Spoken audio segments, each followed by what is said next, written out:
안녕하세요. 사랑하는 성도님, 영혼의 샘을 은혜의 자리에 오심을 축복합니다. 영광의 주님이 우리와 함께 하십니다. 우리와 함께 하시는 주님을 찬양합니다. 기도합시다. 주님, 저희가 매일 살아가는 삶에 하늘의 지혜가 필요합니다. 욥의 이야기를 계속 보면서 우리에게 정말 필요한 거룩한 지혜, 오늘 말씀을 통해서 얻게 하여 주시옵소서. 주님의 귀한 말씀이 언제나 우리에게 생명의 양식이 되며 거룩하고 바르고 건강한 믿음의 삶의 기초가 될 수 있도록 오늘도 말씀으로 저희들을 채우시고 세워 주시옵소서. 깨달을 수 있는 눈을 주시고 또 기쁨으로 순종할 믿음과 용기를 주시옵소서. 예수님 이름으로 기도합니다. 아멘. 오늘 말씀은 욥기 34장입니다. 1절에서 마지막 37절까지 보겠습니다. 굉장히 긴 내용인데요. 그래도 제가 한번 좀 빨리 읽어보겠습니다. 엘리후가 말하여 이르되 지혜 있는 자들아 내 말을 들으며 지식 있는 자들아 내게 귀를 기울이라. 입이 음식물의 맛을 분별함 같이 귀가 말을 분별하나니 우리가 정의를 가려내고 무엇이 선한가 우리끼리 알아보자. 욥이 말하기를 내가 의로우나 하나님이 내 의를 부인하셨고 내가 정당함에도 거짓말쟁이라 하였고 나는 허물이 없으나 화살로 나를 상처를 입었노라 하니 어떤 사람이 욥과 같으랴. 욥이 비방하기를 물 마시듯 하며 악한 일을 하는 자들과 한패가 되어 악인과 함께 다니며 이르기를 사람이 하나님을 기뻐하나 무익하다 하는구나. 그러므로 너희 총명한 자들아 내 말을 들으라. 하나님은 악을 행하지 아니하시며 전능자는 결코 불의를 행하지 아니하시고 사람의 행위를 따라 갚으사 각각 그의 행위대로 받게 하시나니 진실로 하나님은 악을 행하지 아니하시며 전능자는 공의를 굽히지 아니하시느니라. 누가 땅을 그에게 맡겼느냐 누가 온 세상을 그에게 맡겼느냐. 그가 만일 뜻을 정하시고 그의 영과 목숨을 거두실진대 모든 육체가 다 함께 죽으며 사람은 흙으로 돌아가리라. 만일 네가 총명이 있거든 이것을 들으며 내 말소리에 귀를 기울이라. 정의를 미워하시는 이시라면 어찌 그대를 다스리시겠느냐. 의롭고 전능하신 이를 그대가 정죄하겠느냐. 그는 왕에게라도 무용지물이라 하시며 지도자들에게라도 악하다 하시며 고관을 외모로 대하지 아니하시며 가난한 자들 앞에서 부자의 낯을 세워주지 아니하시나니 이는 그들이 다 주의 손으로 지으신 바가 됨이라. 그들은 한밤중에 순식간에 죽나니 백성은 떨며 사라지고 세력 있는 자도 사람의 손을 빌리지 않고 제거함을 당하느니라.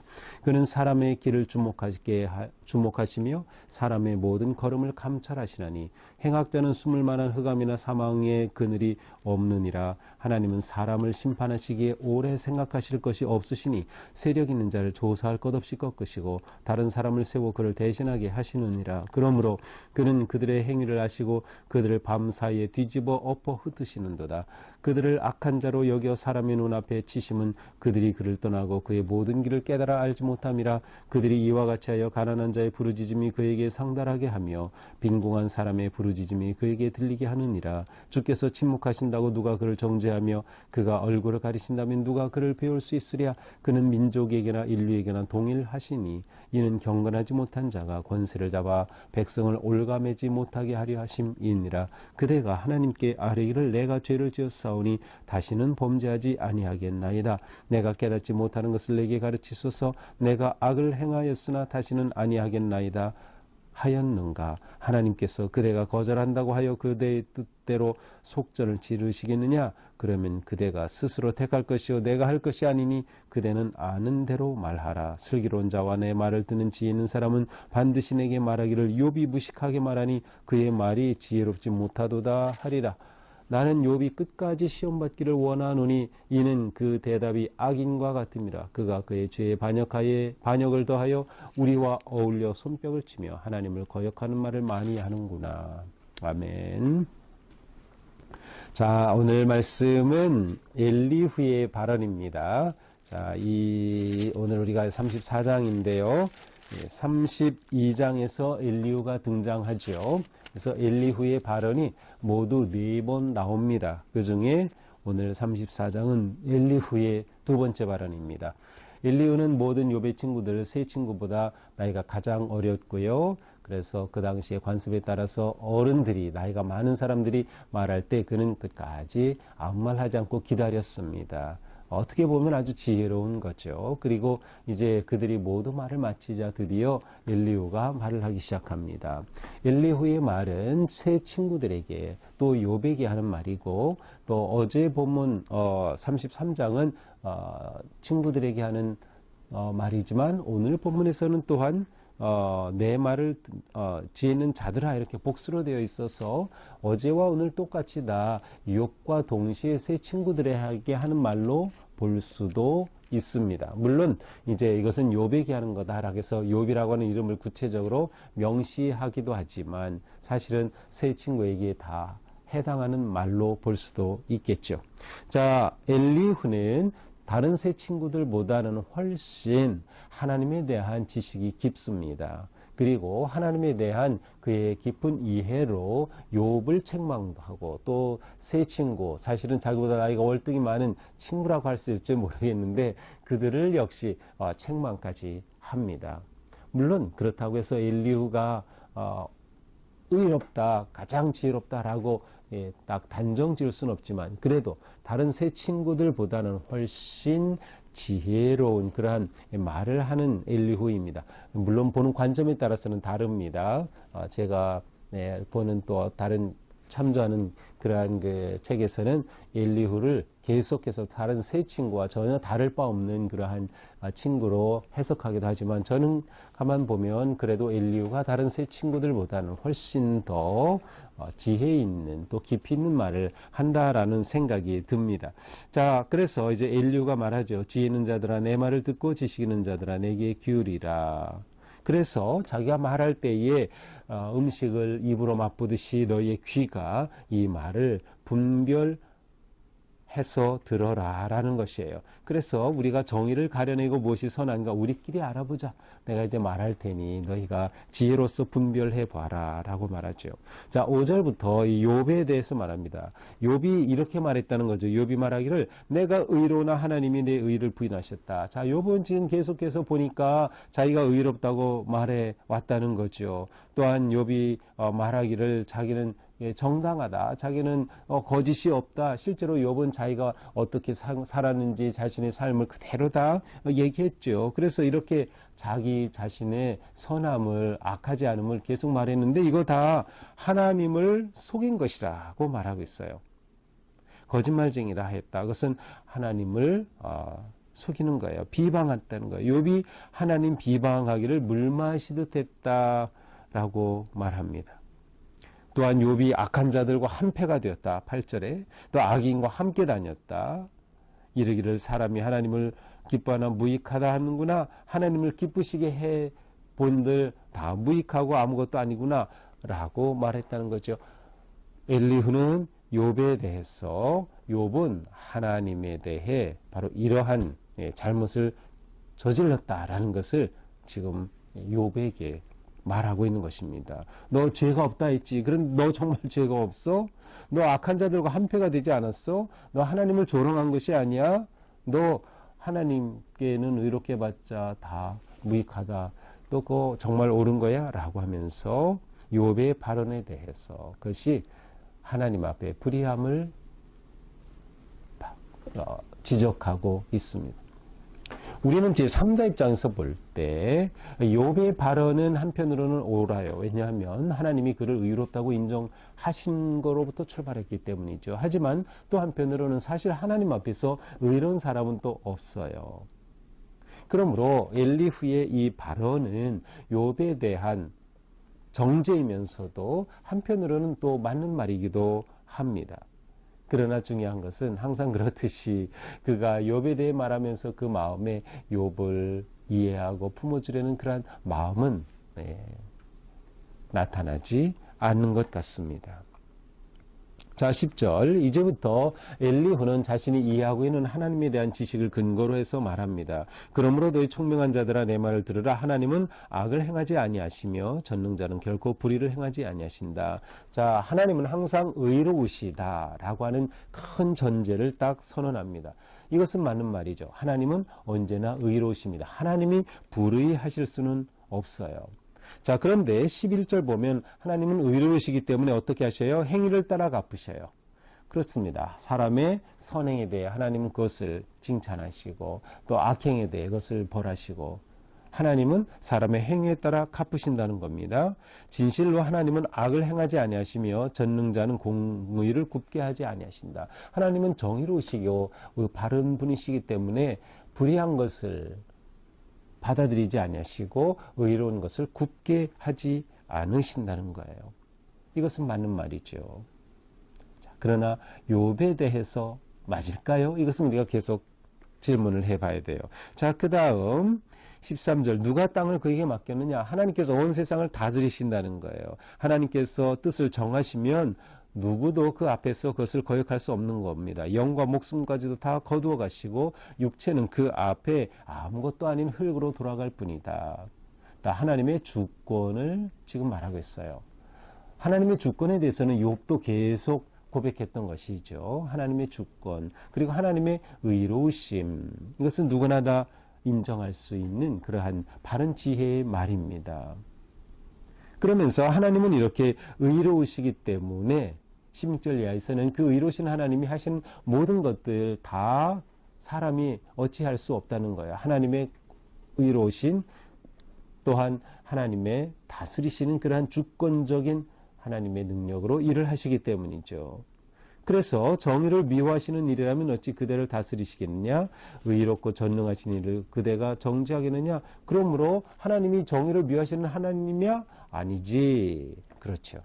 하나님에 대해서 하나님이 잘못했습니다라고 정죄할 수 있느냐? 없다. 하나님이 하시는 모든 일은 다 주권적으로 행하시므로 그것을 받아들일 수밖에 없어요. 그래서 하나님께서는 왕에게 무용지물을 만드셔서 왕을 갈아치우기도 하시는 거죠. 지도자들을 보고 악하다고 하시면서 그들을 갈아치기도 하시는 거예요. 고고한 높은 자리에 있다고 해서 그 겉모습까지 외모로 그들을 대하지 아니하시는 거예요. 오히려 그들이 잘못됐다면 가난한 자들 앞에서 그들의 부자의 낯을 부끄럽게 만드시는 것이죠. 다 주님의 손으로 지으신 피조물에 불과하기 때문이다. 그래서 하나님은 어떻게 보면 의로우시고 또한 모든 사람에 대해 공평하게 대하신다라고 하는 겁니다. 그러므로 그 하나님 앞에서 숨을 사람은 없어요. 피할 사람은 없어요. 그러므로 그 앞에 불의한 자는 그 심판을 받을 수밖에 없죠. 그러므로 20절 그들은 한밤중에 순식간에 죽나니 백성은 떨며 사라지고 세력 있는 자도 사람의 손을 빌리지 않고 제감을 당하느니라. 아무리 세력 있다고 해도 아무리 부자라고 해도 공의로우신 하나님이 보실 때 잘못되었으면 그대로 치신다는 겁니다. 자, 이러한 하나님은 사람의 모든 것을 다 알고 계셔요. 21절 그는 사람의 길을 주목하시고 사람의 모든 걸음을 감찰하신다. 그러므로 22절 행악자는 숨을 만한 흑암이나 사망의 그늘이 없느니라. 악한 자는 숨을 수가 없다는 거예요. 하나님 앞에 자신을 감출 수 없다는 거예요. 그러므로 악한 자는 반드시 하나님의 심판을 받게 되는 거죠. 그러므로 너 욥 내가 아무리 숨으려고 해봤자 숨을 수 없는 거 알지. 하나님께서는 다 의로우심으로 하나님의 뜻대로 그렇게 심판하시지. 내가 고난당하는 거 그냥 당하는 거 아니지 라고 말하는 것이 여기에 또한 담겨져 있어요. 자, 그러니까 엘리후의 이러한 모습은 다른 친구들과 같으면서도 또한 하나님에 대한 그의 지식이 더 깊은 그러한 듯한 모습을 우리에게 보여주고 있습니다. 이러한 하나님이시므로 그는 그들의 행위를 아시고 그들을 밤사이에 뒤집어 흩으신다. 하나님께서는 주권적으로 악한 자에 대해서 어리석은 자들에 대해서 다 이렇게 행하시는 겁니다. 그러므로 그들은 불의한 자들이죠. 악한 자들이 하나님의 모든 그 길을 깨달아 알지 못한다. 어리석다라고 말합니다. 더 나아가서 29절 주께서 침묵하신다고 누가 그를 정죄하며 그가 얼굴을 가리신다면 누가 그를 배울 수 있으랴. 그러므로 주님 앞에 침묵하신다고 해서 하나님 잘못하신 겁니다. 하나님을 정죄할 수 없다는 거예요.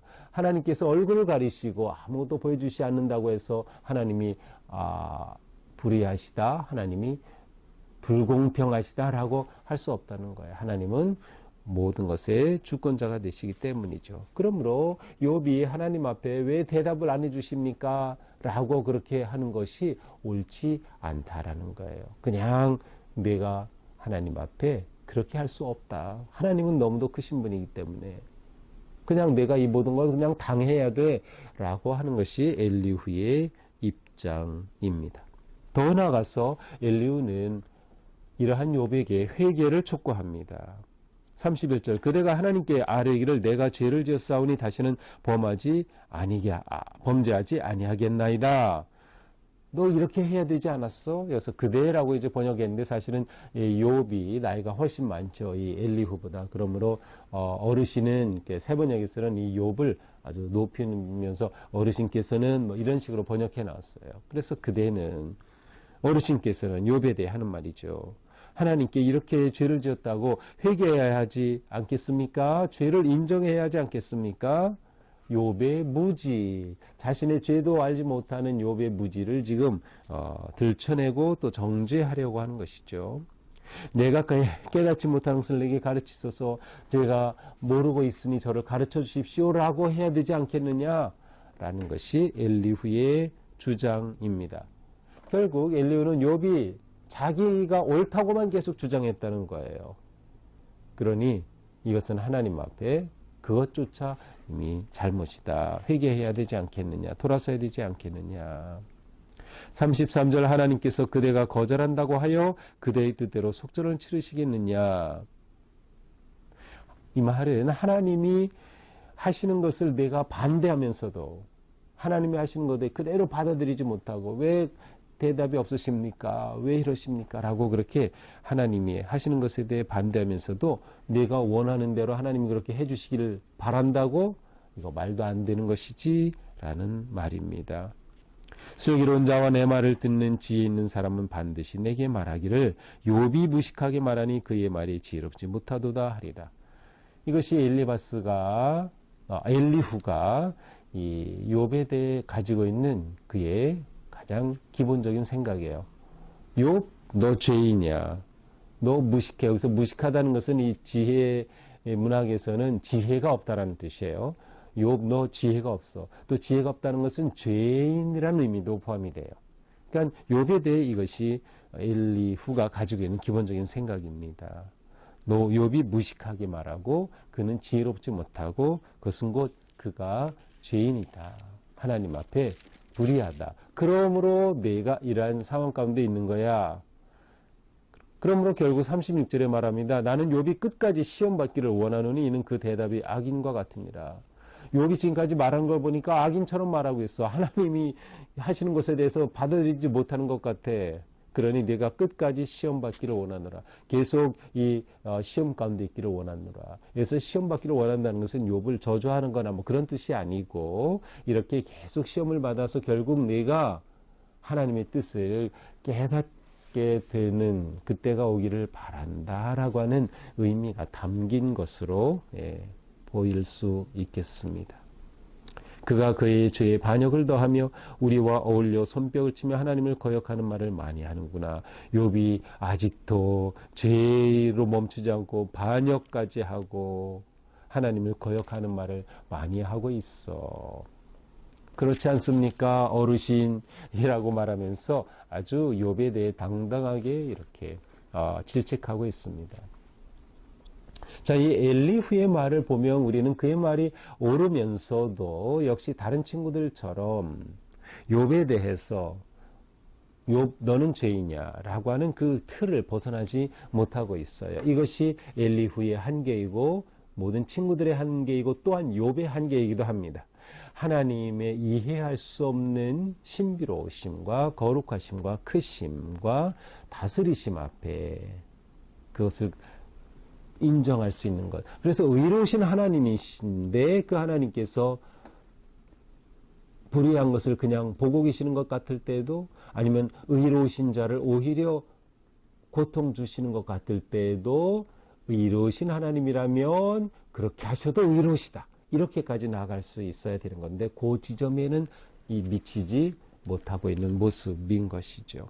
자, 오늘 말씀을 이렇게 보면서 우리는 이 엘리후라고 하는 새로운 친구의 등장을 통해 하나님을 아는 지식을 온전히 갖추는 것이 얼마나 중요한가 하는 것을 알 수 있어요. 하나님을 아는 지식을 우리가 얻자. 하나님을 아는 시. 왜냐하면 우리가 하나님을 아는 만큼 그렇게 깊은 믿음의 삶을 살 것이기 때문입니다. 우리의 삶은 하나님을 알므로 결정이 됩니다. 내가 아는 하나님만큼 우리는 살아가게 되기 때문이죠. 그래서 우리는 하나님을 깊이 또 섬세하게 가까이 아는 것이 매우 매우 중요합니다. 오늘 본문을 통해서 우리는 기본적으로 엘리후의 말에서 옳은 것들은 볼 수 있어요. 하나님은 의로우시다라고 하는 것, 하나님은 공의로우시다라는 것, 하나님은 주권을 가지시고 전능하신, 다스리신다라고 하는 것이죠. 그러면 하나님께는 모든 것이 가능하다라는 것도 우리에게는 필요합니다. 하나님께는 모든 것이 가능하다. 그 일이 내게 닥쳤을 때 그것도 가능하다라고 볼 수 있는 하나님을 아는 그러한 지식이 우리를 어떤 상황에서도 무너지지 않도록 세워줄 것입니다. 우리가 이렇게 하나님을 알수록 어떻게 될까요? 우리는 하나님을 알수록 잠잠하게 하나님을 바라게 될 것입니다. 잠잠하게 하나님을 바라게 될 것이에요. 이 욥기 전체를 통해서 드러나는 모습은 계속 서로가 말을 하고 이것이 옳다라고 하고, 욥도 제가 이렇습니다라고 하나님 앞에 계속 호소하고 있어요. 그런데 중요한 것은 하나님 앞에 잠잠할 수 있는 것, 이것이 매우 중요합니다. 지식 없는 말을 피해야 하고요, 사랑 없는 말을 하지 말아야 합니다. 엘리후에게는 지식은 있었지만 사랑이 부족한 것으로 보입니다.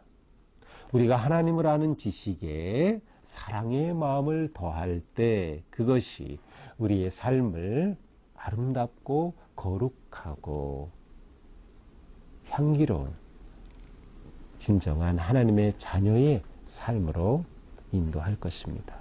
우리에게 이것이 다 필요할 것 같아요. 하나님을 아는 지식을 구하고 또 사랑의 마음이 함께 있는 것. 이 두 가지가, 지식과 사랑이 만나면 얼마나 멋지고 아름다운 삶일까요? 바로 이러한 삶으로 오늘 우리가 나아가야 하겠습니다. 그때 우리는 어떤 상황에서도 정말 하나님 앞에 신실하게 믿음을 지키고 또 내 삶을 세워갈 수 있을 것입니다. 기도하겠습니다.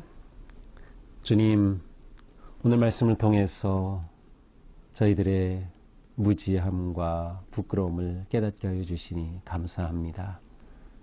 저희가 진심으로 하나님 알기를 원하고 하나님을 아는 깊은 지식에 이를 수 있도록 인도하여 주시옵소서.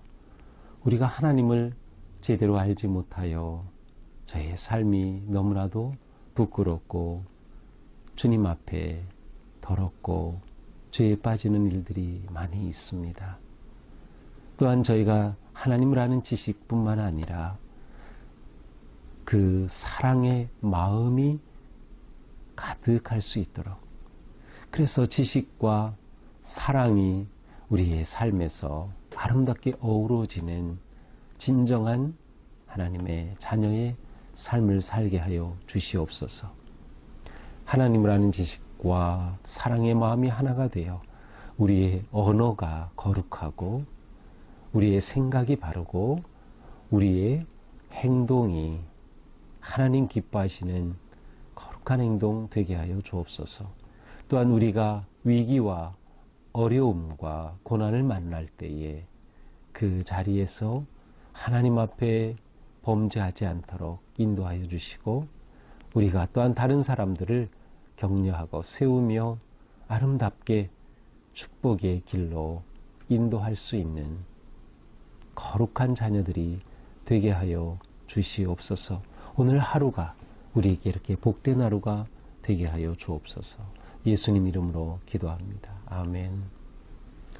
네, 오늘도 주님의 은혜 안에서 우리의 삶이 정말 이렇게 아름답고 또 거룩한 삶이기를 축복합니다. 사랑합니다.